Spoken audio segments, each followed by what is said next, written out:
All-pervasive impacts of global warming, intensifying over the past 30 years and now accelerating at an alarming rate, are affecting all of us, everybody on the planet.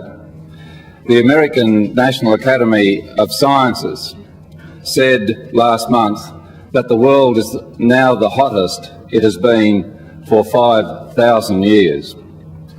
From the melting of the Greenland ice shelf and the West Antarctic ice sheet, to the thawing of the tundra, the rising sea levels in the Pacific, and worsening storms, drought and bushfires here in Australia, there's no escape for any species, human or otherwise, from the impacts of global warming. We have only 10 years left to prevent catastrophe. It is very sobering. And it's a human rights issue because, in fact, it challenges human existence on this planet. I've spent 30 years of my life working with communities and thousands of activists around the world to save natural and cultural heritage for the future, from the Franklin River and the Daintree rainforests to where the chainsaws still wreak havoc in places like Tasmania and Borneo, and the Japanese harpoons killing whales in Antarctica, and to places of cultural genius like West Australia's Burrup Peninsula, with its World Heritage value Aboriginal rock art now threatened by Woodside's selfish wish to bulldoze an industrial gas liquefaction plant which should be built further up the coast. Much of my life has gone into making Australia a fairer, safer place, and also advocating freedom for Tibet, for East Timor, for West Papua, and to helping people working sometimes dangerously for democracy in places like China and Colombia and Burma. But now what is shockingly clear to me is that all of our combined efforts will have been in vain if we don't tackle climate change and tackle it successfully. What we do or do not do about climate change in the next 10 years will determine the course of human history. It will determine how many species and ecosystems survive or are destroyed forever, and it will determine the quality of life our grandchildren inherit from us. The Pentagon, in a suppressed report in 2004, warned that, I quote, abrupt climate change could bring the planet to the edge of anarchy. Disruption and conflict will be endemic features of life. Once again, warfare could determine human life.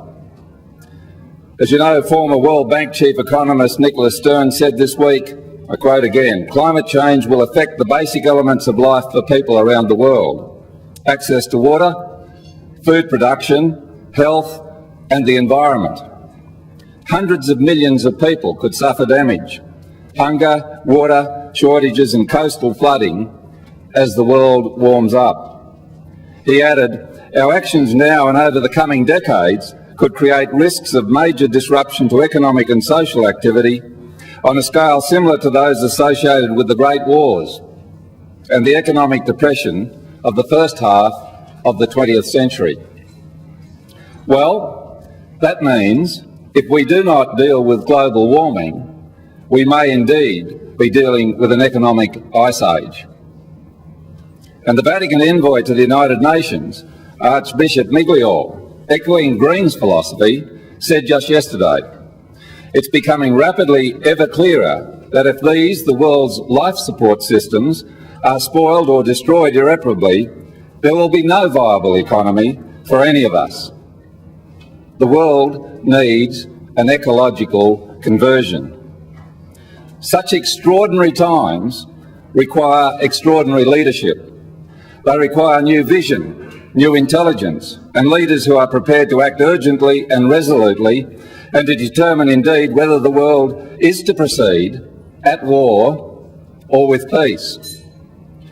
Prime Minister Howard may have been the man for the complacent, comfortable and self-serving times at the end of last century, but he's not the person to steer this nation on a new course this century. He does not see the problem, and so he cannot see the solutions. He still castigates those seeking action on climate change as wanting to destroy the economy.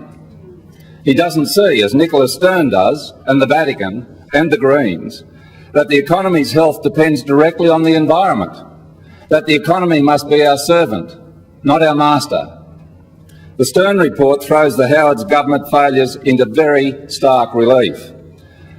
Peter Costello did not even identify climate change as a risk to the economy in this year's budget. Amanda Vanstone refuses to accept that people displaced by climate change are refugees. She will not consider the consequences of millions of people displaced by climate change.